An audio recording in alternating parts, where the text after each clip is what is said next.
So for the past several years, I have been a very frequent traveler because I was traveling around doing trainings all over the country or speaking gigs or what have you. I would fly at least one trip a month, usually several trips a month though. So I was in airports all the freaking time. And to be honest, I actually really loved flying. I loved flying to different places. I loved traveling. I actually liked even the experience of meeting kind of random people in the airport when you're having a drink at the bar. And I also used it as like extra knitting time. So I actually really used to enjoy flying. And then lately, I've been flying almost every single week for the past two flippin' months to do walkaway rallies all over the country. And I gotta tell you, I hate flying now. I absolutely hate it. I do not look forward to going to the airport at all. It's kind of like a necessary evil to get me to the flippin' walkaway rallies, but traveling by air has become an absolute flipping nightmare since COVID hit because the airlines have lost their minds and have forgotten that they are actually serving customers rather than being like little masked Nazis all the flipping time. And yet the airlines still want a bailout. Airline CEOs plead with Washington as layoffs loom. Now keep in mind, the airlines have already had one bailout. After their initial bailout, they proceeded to spend several months treating all of their customers like absolute dirt and are now saying, please, sir, can we have another? The race to prevent massive airline layoffs in October is heating up with CEOs and union leaders pleading with the White House and Congress to reach a deal for more industry aid. Employers say they will have to start cutting tens of thousands of jobs in little more than a week without congressional action. Good. I'm sorry, folks. I'm sorry. Like, I know that this presents a lot of, questions. If you travel a lot of what happens if we don't bail out the airlines, I have those questions too. But the airlines do not deserve it. They do not deserve one dime, not one more nickel of taxpayer money based on how they're treating their customers. I see it literally every single time I fly. Every single time, without fail, I have a bad experience. Listen, man, you guys see this on my Twitter. Literally, every single time I get on a flight, I'm tweeting like, the airline did this, it was stupid. The airline did that, is stupid. Why? It is absolutely absurd. And these are all things that are completely avoidable. And I'm going to prove it. I'm going to share a couple stories with you about examples illustrating how the airlines right now are treating their customers. And I'm going to share some examples of my own. Now, before we get into that though, listen, this is going to be a little bit more of a ranty video because I need to get some stuff off my chest. I need a cathartic moment here. But listen guys, I know that most of you watching this video, this is probably not your first piece of content of mine that you've watched. Maybe you've watched a couple other videos. If you like what I'm doing, if you enjoy me lighting into the airlines like no one's ever done before, please consider subscribing. Listen, if nothing else, YouTube is massively effing with my channel in terms of like my subscriptions and they're doing all sorts of shenanigans. So you'd really stick it to YouTube a little bit by subscribing today and telling them that you will be in charge of the ideas and the perspectives that you can consider, not a bunch of freaking millennials in Silicon Valley who think they know better than you. All right, let's talk about what's going on the airlines. Now, just to give you some perspective here, some context. So I used to fly Delta almost exclusively. Because I love Delta. I had great experiences on Delta. I am a current Delta Platinum member. I still actually do have that status. I was flying them religiously until they made the decision to leave the Manchester, New Hampshire airport temporarily during the COVID pandemic. So the Manchester airport's about 10 minutes away from my house. They're flying out of Boston now, which is about an hour away from my house. I still kept flying them and even driving that extra time to Boston and back until they started treating me like dirt. And then I was left with a decision. Well, do I drive 10 minutes to be treated like dirt by American Airlines, which I can transfer my platinum status to? Or do I drive an hour to be treated like dirt by Delta? I made the decision to start flying American, which is what I'm flying pretty exclusively now, simply because it really is pretty much my only choice going out of the Manchester, New Hampshire airport. And that's relevant for our first story here because Rachel Starr Davis posted this story on Instagram about her experience on a flight on American Airlines from Charlotte, North Carolina to Manchester, New Hampshire. I'm at a complete loss of words. The eyes of a mama bear who just bawled her eye out because she was forced off a plane because her two-year-old wouldn't keep his mask on. I tried repeatedly, begged him, bribed him, pleaded with him, did everything I could while he was screaming and crying as I tried to hold him and put the mask on, feeling my absolute lowest of lows as a mother.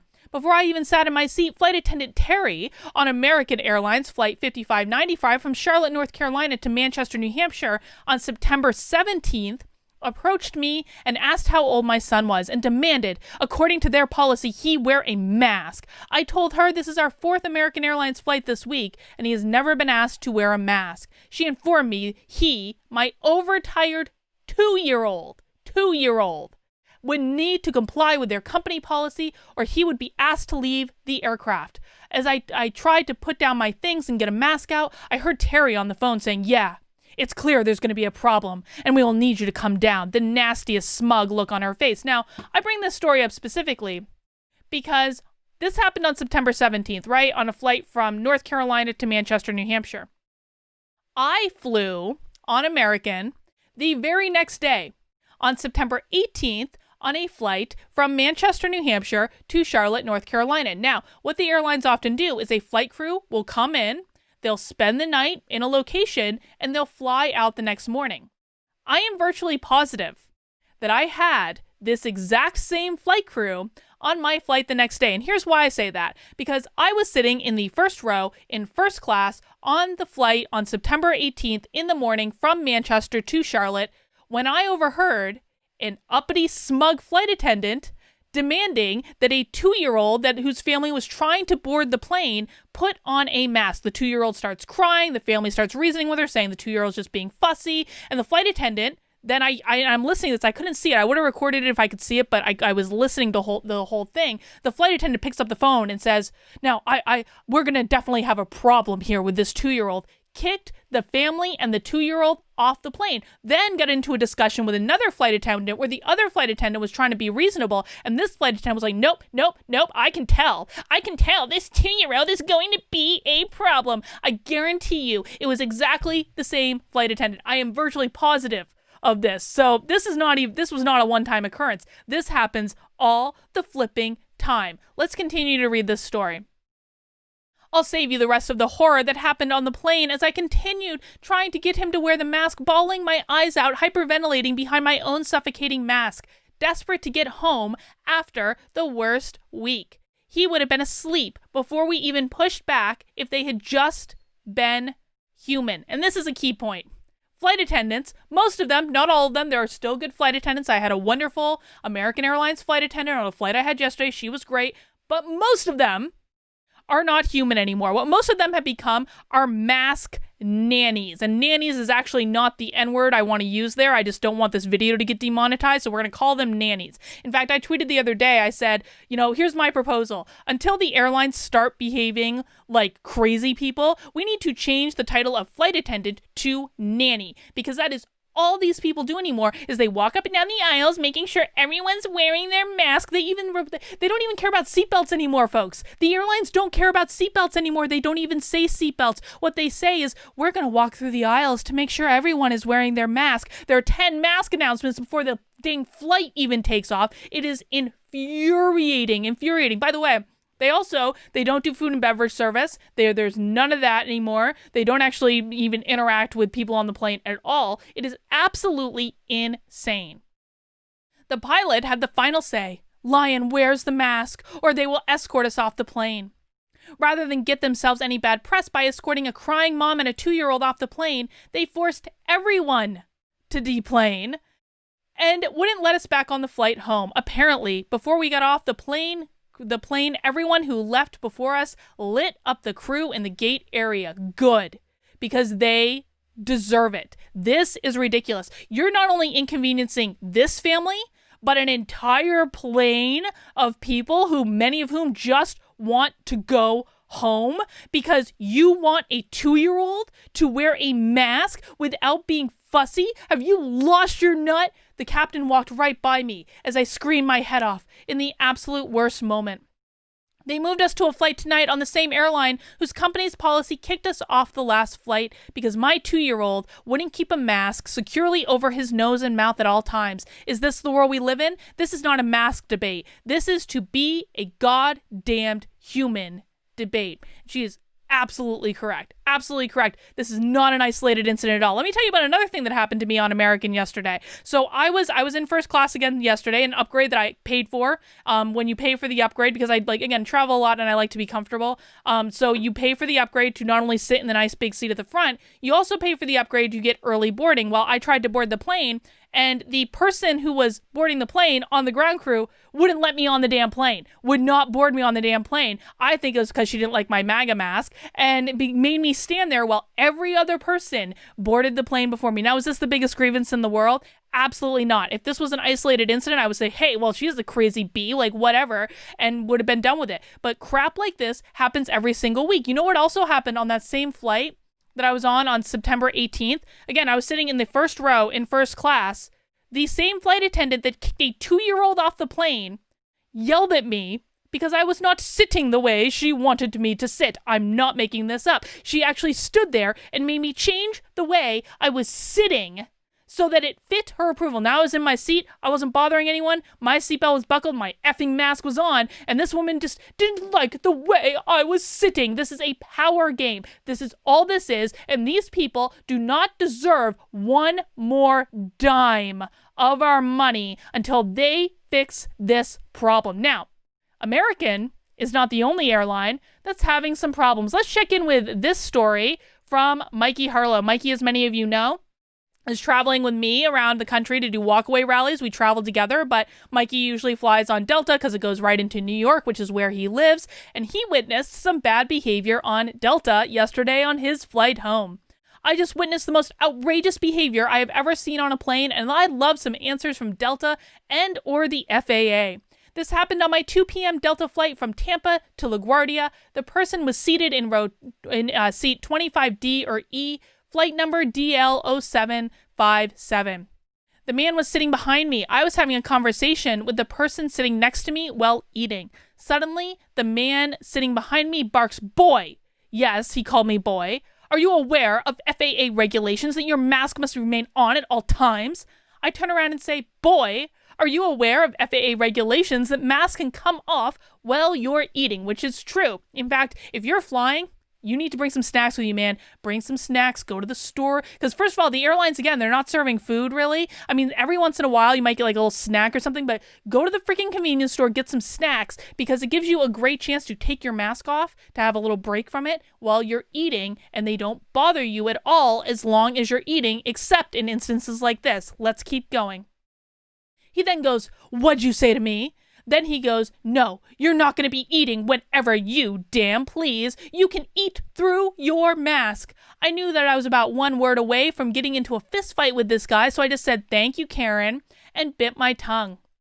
Then the plane lands. About half the plane gets off. We're seated in the back few rows. A young, very sweet, innocent-looking, heavy-set man who was visibly disabled was standing in the aisle. He was in the last row. He was not blocking anyone or anything, and he was not in the least bit in anyone's way. The same guy from before barks at him, "Excuse me! Get back to your seat right now!" The disabled man said, "Oh, I have to use the bathroom." The asshole goes, "Did I tell you you could do that? I'm an FAA agent. Delta has put me on this flight to enforce the rules." At this point, he showed what I assumed was his license. The entire time he is barking at people like a drill sergeant. He then says, "You want me to have you banned from all Delta flights? I can do it so fast your head will spin." And this is another reason why I stopped flying Delta. Because I started to hear stories that if you are asleep on Delta and your mask slips below your nose, you will have an uppity flight attendant right in your face that is going to ban you from flying the entire airline. I've heard this happen to multiple people on Delta where they were asleep, their mask slipped below their nose, and they're waken up by a flight attendant telling them that she is going to ban them from flying on the airline. So why would I inconvenience myself, Delta, to drive an hour to Boston to fly you if you're going to ban me from your entire airline if my mask slips below my nose when I'm sleeping? This is absolutely nuts. By now, the disabled man looks like he's about to cry. At this point, I take a video, but my phone died.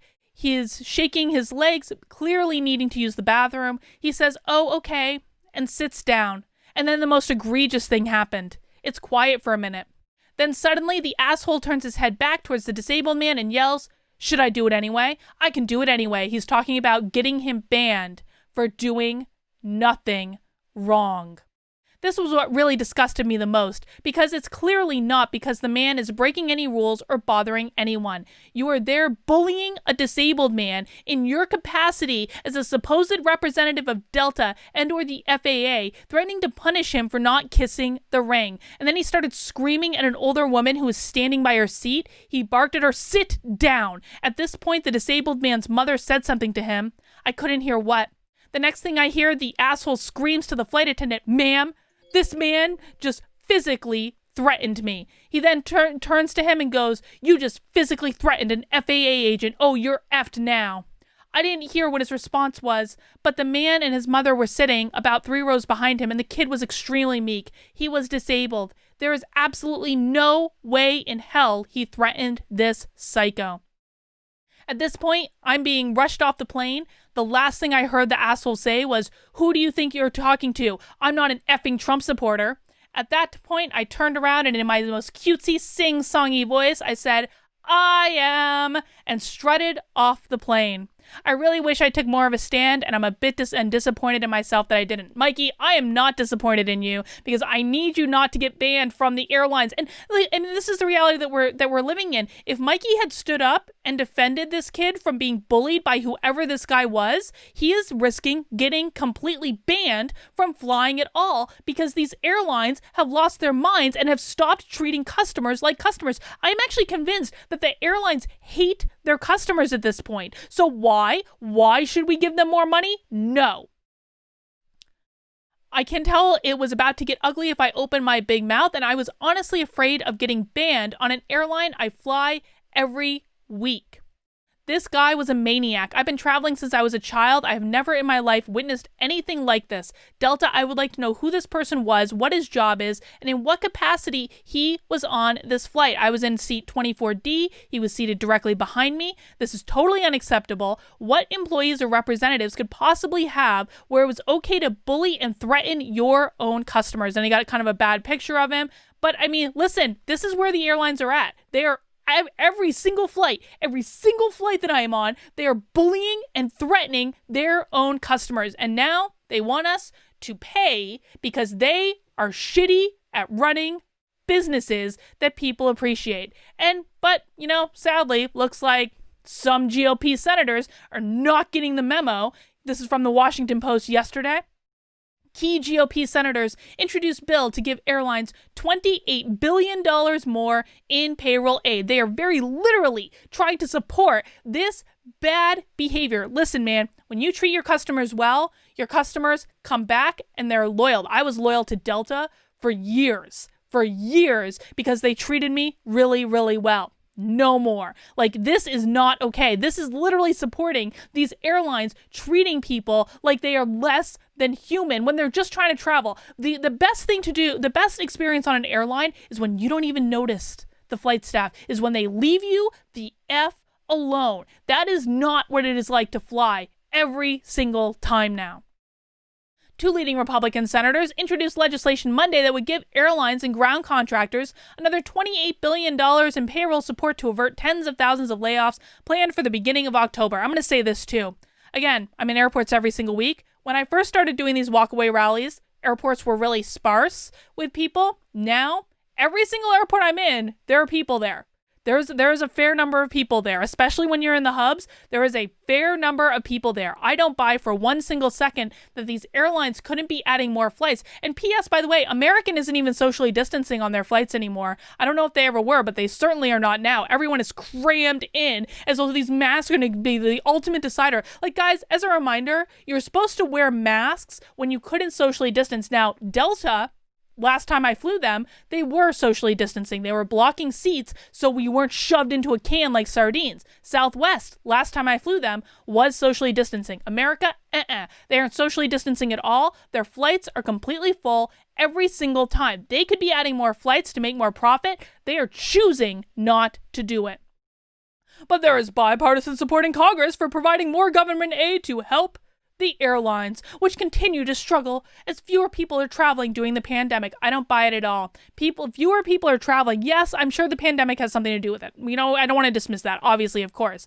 But I'm sorry. I have talked to so many people who are refusing to travel because of how they are treated on the airlines. That is why they are refusing to travel. It is not just because of COVID. I wouldn't be flying right now if I didn't have to. If I didn't feel so strongly about doing these walkaway rallies every single weekend, I wouldn't put up with this crap. I would just choose not to fly. But I have to do it because that's just the way it is. So no, I don't buy it. I don't think they need it. I don't think that they should get it. They should start treating their customers like human beings.